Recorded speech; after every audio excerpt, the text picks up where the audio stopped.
We wanted to talk about just the interview process. So even in this market, the pros and cons of Contract versus first perm. contract versus perm, and then just how to engage. What did we say the importance of that interview process and just keeping it moving? Yeah, so contract versus permanent employee, what are the pros and cons and what should you do for your business? And then when should you engage a recruitment agency and what's the pros and cons with that? So there's obviously pros and cons for all of them, but we thought today we would run through those few things because we are seeing at the moment there's a lot of a lot of companies are hiring permanent staff internally, but then they're going out for contract. And I'm having conversations around, well, what's a good contract role? What's a good permanent role? And what should we do in the business as well? So that seems to be pretty relevant, but also, I guess, also what should you expect from a recruitment agency when you engage them too? That all ties in. Yeah.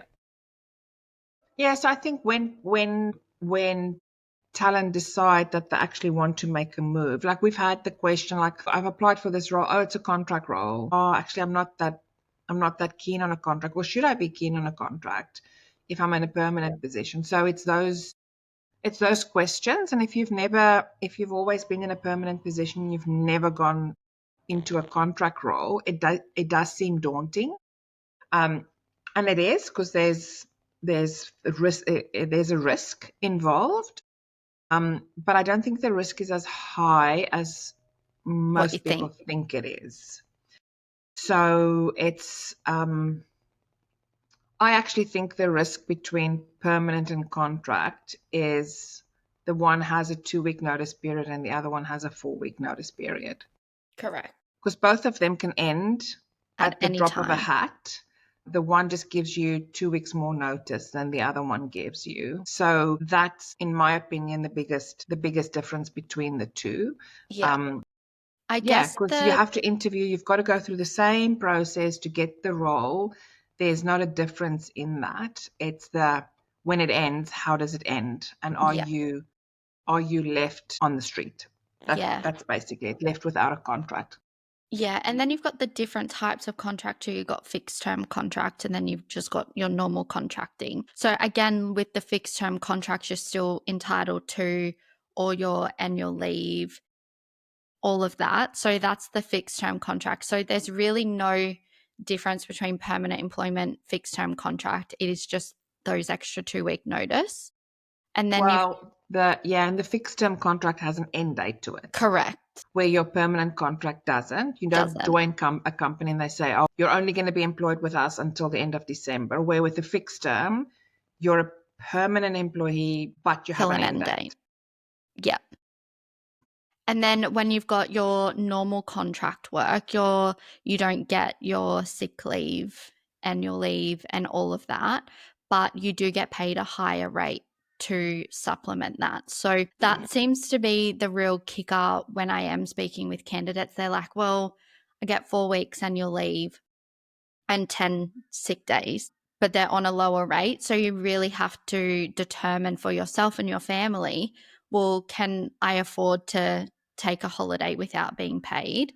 But you do get paid a little bit more too to supplement that. So I guess it's more, you do have to plan probably a little bit more in advance if you are wanting to take holidays because you know that you may not get paid for those. But yeah, you also don't get the sick leave. But in some people's mind, they would prefer to work contract after contract after contract because after a contract finishes, you can then go to another contract that's even higher. So you can make a lot more money in contracting. You just sometimes, well, you don't really get the stability, I guess, that people think. The It's stability in perceived terms of like stability. 4 weeks holidays or sick days. It's a perceived stability because if you actually, yes, you don't get paid if you don't work. That's the bottom line. So you don't, but it's amazing that when you're not paid, when you don't work, you don't really get that sick that often. Yeah. That's also a really interesting side fact. And then to take holidays, you just have to plan it. Mm. That's part of it. So because you're paid at a higher rate, you put the money away, you like there's a little bit more planning. But I think even if you go on a if you're permanent and you go on a holiday, you still have the holiday expense. Mm. You don't have the not being paid, but there's still an expense involved. So there's planning on both sides. Yeah. And some people's personalities are just suited to being okay with having a little bit of unsure. You're just a little bit unsure. When my contract finish, will I have a new contract? Will there be something in the pipeline? To be honest, with contracting work in the ICT, the tech digital space where we are, good candidates get jobs. It works like that. The only thing that we can't very much say with conviction is how long that would take. But yes, there's work. So there's the possibility that you will be out of work for a very long time. That's not really there. So I always say to contractors, when you finish a contract and you're in that in between space of looking for a contract and finding the next role, that's a bit of a break. Treat it as a bit of a break as well, and plan for it. Yep. Yeah. Usually contracts are a lot more fast paced, like contracts for Yes. We work in the projects, it's a project lot space. more Yep. fast paced as well. So, yeah, there could be more hours or things put in rather than BAU work that a permanent employee could do. So, yeah, contracts definitely a lot more quicker, like quicker in terms of the recruitment process, fast paced work, all of that. Yep. Well, you say quicker, and then we work with government and I guess depends on what industry you're going into correct. and Yes, who your correct. And then client is. sometimes you think, well, permanent recruitment happens faster than contract recruitment in certain spaces. Yeah. So it depends on the beast you're dealing with at that stage for a contract role. But you're 100% right. Contractors come into project work. You come in for a specific role. That role's probably, in terms of money, is budgeted by the client, so they know we can engage you for 6 months. That's the amount of money we have available for that engagement. So it's very specific. You come in to do a piece of work because you're the expert in that space coming in. And there's no time for ramp up, like, oh, find your feet, get yourself, settled in. Where with permanent, it's a different hiring process. You don't necessarily hire to get the best skill in the market. You're also hiring for potential, because it's a longer term view that you're looking at. The other difference is that when you're in a permanent position, that is not that often with a contract. If you're in a permanent position, you can work in a career ladder. You can start planning your career within one organization. So, my next step could be that position or it could be in that department. Where with contracting, that's a little bit outside of your control, not 100% outside of your control, but a little bit outside of your control. But with permanent, there's a little bit more stability in terms of what your career progression could look like. Yeah. With a contractor, you've got a skill set. That's the skill set that is sought by the market. You come in and you produce or use that skill set for Yeah. that project, and It's then a you little move bit more on to a next one. specialized. Correct, you Yeah. specialize. Where with permanent, you also specialize. You can. I think some people get to their career where they're permanent, permanent, permanent. They've really got a specific skill set. And at some stage, it almost becomes beneficial to step out of the permanent side and go into contracting. Mm-hmm. But again, that it depends on personality and what it is that you're wanting out of a career. If it's a Yeah. career path and it's a high level position within an organization that you can be there for the next 5 years to have an impact, or if you're quite happy to do 6 months, 6 months, 6 months contracts. Most of our contracts that we see are 6 months to 12-month Yeah. contracts.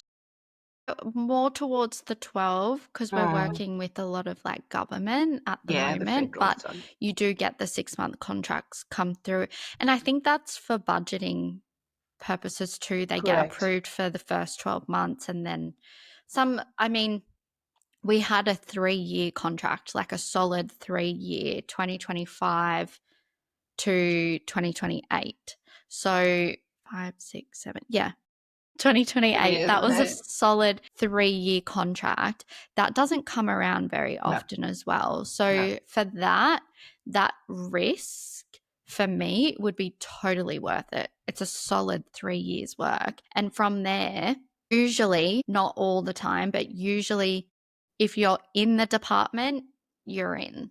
You can Yes. go from that contract to that contract, or some of those jobs do become permanent as well, and you have the opportunity to apply for that permanency. So I think the risk is definitely worth it, but it depends on what you value, whether you value the contract space that's a little bit uncertain, but more money, kind of like higher risk, higher reward type thing, even though it's not high risk, but you need to, put yourself out there to do it. And you just have to figure out what's going to be best for you, what you value more in employment, and then take it from there. Yep. And questions to ask if you are considering going from permanent to contract is what's the engagement? So you can engage as a PAYG contractor. So usually that means that the agency, the recruitment agency you're engaging through, will take care of everything. You get your payslip at the end of the month based on the timesheets that you've completed, or you can have your own company set up and you need to get tax advice around that from your financial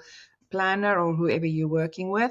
So to set that up, you can do that engagement. So have a look at that. And then also, if you can ask a question, because usually we will know, specifically with government, that it's a 6-month engagement, but there are potentials to extend. So they would say that there's 2 opportunities to extend for another 12 months. So it could be a 6 by 12 by 12 contract or a 12 by 12 by 12 contract, which is not guaranteed that it will extend, but that just gives you an understanding that this project or the program of work that you're going in is a 3-year project or a 3-year program. So there's definitely, it's not you coming in and once the project's finished, that's it, we're done. There's potential moving forward. We do get those where it's like 6 months and that's it, there's no more.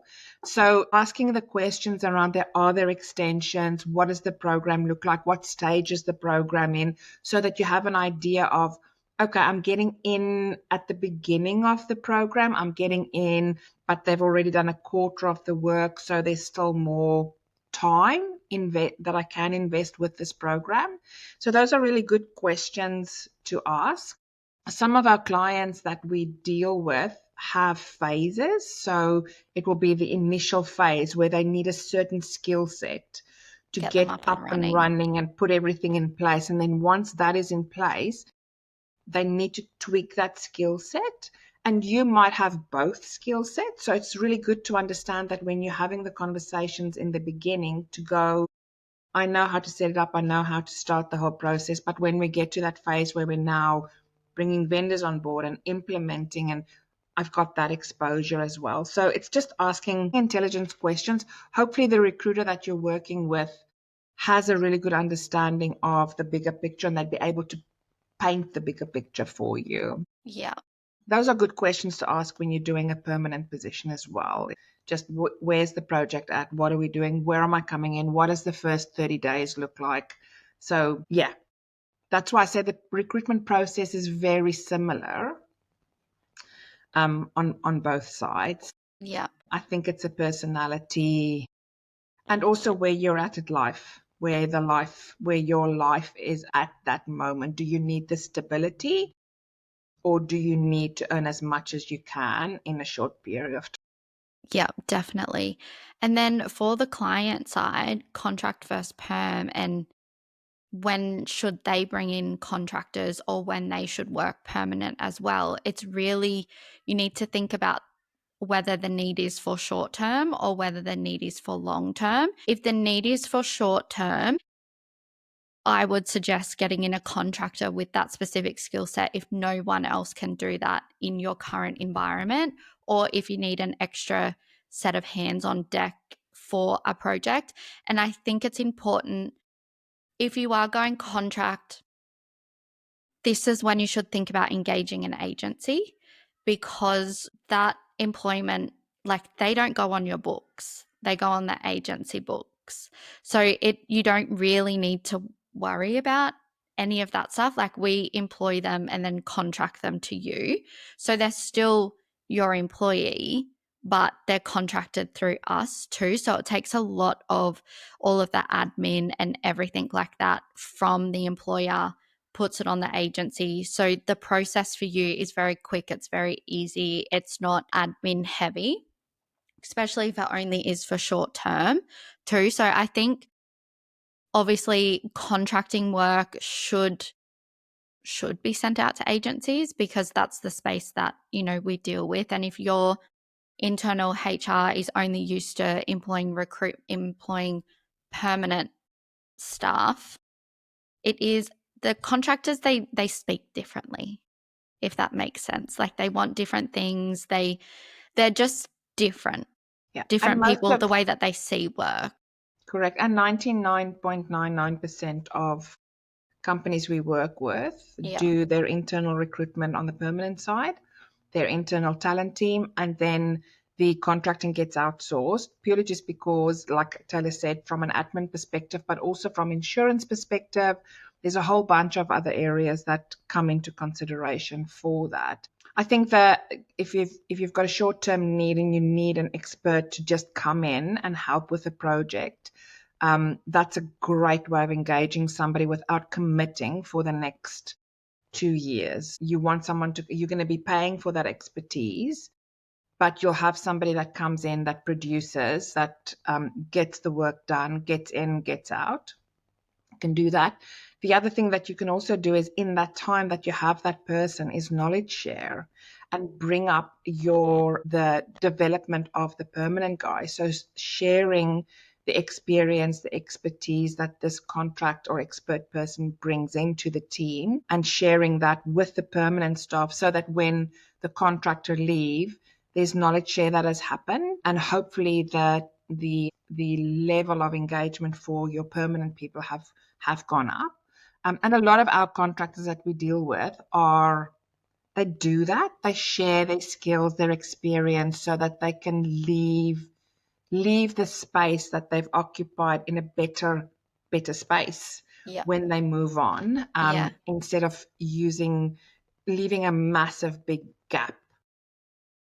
So that's another benefit that you do have from contracting. And how do you measure that? Well, that's really difficult to measure in money, because you're paying for this contractor's expertise, but you're also getting a return on that investment in terms of knowledge share for your permanent staff. And maybe there's ways of doing things that the company hasn't even thought of, and this contractor can bring that knowledge and experience to the table. So there's a whole bunch of not tangible, not so much money measurable things in the short term that could be really beneficial from doing a contract. Yeah. Getting somebody in short term for Yeah, that. they would see a lot of things that work and a lot of things that Yeah, don't work as well through correct. all of their Yes, experience. So, yeah, their knowledge can be second to none correct. sometimes, especially if Absolutely. they've experienced it in another workplace. They can kind of, what's that saying? Hit the ground running, Nip it in the butt. nip it in the bud. Nip it in the butt if they see it. Yeah, which is also really good as well. But even engaging an agency for permanent work too. Like, if you have spent so much time and money looking for this one person that you can't find, that's also where we can step in, because we can tap into a lot of other networks and databases, and we've got the relationships of the people on the ground. We get sent resumes all the time for people who are open for work that might not necessarily Be apply for in. jobs on Seek or things like that. They physically just use their network. So if Seek ads are expensive, there's no lie about that. But also there's a lot of time that goes into finding the right person as well. And some companies just physically don't have the time. Like, we had a help desk role. There's over 160 applicants that came through Just on Seek. just through Seek. Yeah. Yes, and then we've gone out looking and searching, and yeah, Yeah. And it takes time to go through those. And yeah, some people just physically don't have the time to look through that. So again, that's where our expertise can come in if you are struggling with that. But yeah, we are noticing a lot more that contracts come out to agencies, permanent goes internal. Unless they can't find the person, then it comes to an agent, which seems to work well because we ask the questions, what were you finding? What was the biggest thing that you found with the applicants that applied? And then I guess it really makes them think, okay, who do we actually need? Because we thought that we knew it. Nobody really had it. So what are we actually looking for if it doesn't exist? Yeah. And then we can hone in on those specific either skill set, personality, team fit, experience in specific areas, not Yeah. just technology. No. We ask the same questions. It's the same process from our side to find the right person, be it contract or permanent. The conversation is just more specific around the specific role or the requirements of the position. But the recruitment and the time and the effort and the detail we put into making sure it's the right person is the same for contract and perm. Definitely. The process doesn't change. It's just it could be a little bit quicker with contracts, Correct. especially with the government ones. They're like a quick turnaround. It's like a week turnaround. So, but everything else is the same. Yeah. And the involvement with the candidate for a contract role, specifically with government, suitability statements or capability statements, that's a little bit different. But other than that, 100% right, Taylor, that's it. So I think to summarize, as a permanent employee and you're looking to go contracting, have the conversation. Make sure you really understand or really address the concerns that you have, because sometimes the concerns that you have aren't really issues. It's something that we can talk through with you and explain the whole scenario and exactly what's involved. And contracting going to perm, well, that's a decision that a contractor will make to go, okay, I'm done contracting. And we do find that quite a bit when contractors have been in a specific level for a long period of time and now they want to go give back to an organization. And it's not necessarily I want to have the highest level. I just want to go in, and the last few years of my career, I want to give back everything that I've learned and just be in an environment where I can bring up the next generation, really. Yeah. We find that a lot when there's Yeah, there contractors that are is. coming to the end of their career. It's like, I want to go into a permanent position and give back. Yeah. That's a big thing. Give back to the community and the industry and the environment that supported me throughout my career. And then for clients, I think it's pretty clear if it's a very specific position that you just need expertise for a short period of time, be that 6 months, 12 months, 18 months, contracting is the way to go. And even if you do have the skill set internally in a permanent capacity, it's looking at the talent that you have on the ground and reviewing if you could potentially move somebody into that role for a secondment or getting the exposure or the experience. Do you have the time for the upskilling? Is there somebody that can upskill them? Or is it bringing somebody in, upskilling, and then pushing that person into a permanent position where their next career move will happen? So Yeah. that's a little bit more involved, understanding when do you bring in a contractor and what does that look like? But again, we're here to advise on that. And if we feel that this skill set is so specific that you will struggle to find a permanent person in that role, use a contractor short term. Or we've also had clients that just have not, the market for some reason is just at a stage where that specific permanent person is not available. Get a contractor in The and interim. keep looking for permanent. Then at least the role's being done. There's not a hold up and the knock-on effect is not as big Yeah. if that's a consideration. So I think the bottom line for us is have a conversation where either way, at the end of the day, it's about what's the best for the client, what will be the best for the project, how does that impact, how can we help? And sometimes when a client says we need a permanent person in this position, and we're like, well, you can go find that person yourself. You don't need us. to do that because the market at the moment is in a position where you could There's find plenty. the Yep. staff. Flip side is we don't have the time, we don't have the staff to be able to recruit. Well, then we can come in and assist with that. Yeah, have the conversation. There's lots of years experience between the two of us to at least advise in the right direction and tell you what's happening in the market. And we've got our salary guide out. So that just provides some guidance as to what payment looks like so that when you are doing budgets, there's some guidance there as well. Yeah. And I just want to, I'm having a lot of interesting feedback from the salary guide as well, because we did do it a little bit differently this year in terms of the information that went into it. But yeah, there's been a lot of really good positive feedback, but interesting. People are finding it really interesting because I feel like, well, the tech market went up 6 to 10% as a whole in, well, salaries. But I think a lot of companies aren't matching that as well. So that's also something to think about. And to be fair, I only think salaries are going to get higher because there's a lot more specialized needs now, especially we've got, well, we're only talking about this morning. There's agri-tech, fintech, medtech, all that. And they're all quite specific roles, especially like cloud-based roles, AI-based roles, all of that. So yeah, I think salaries are going to go up. So yeah, check your budgets. Yeah, have the conversation. That's us. Contracting versus perm, the pros and cons on that for clients and contractors.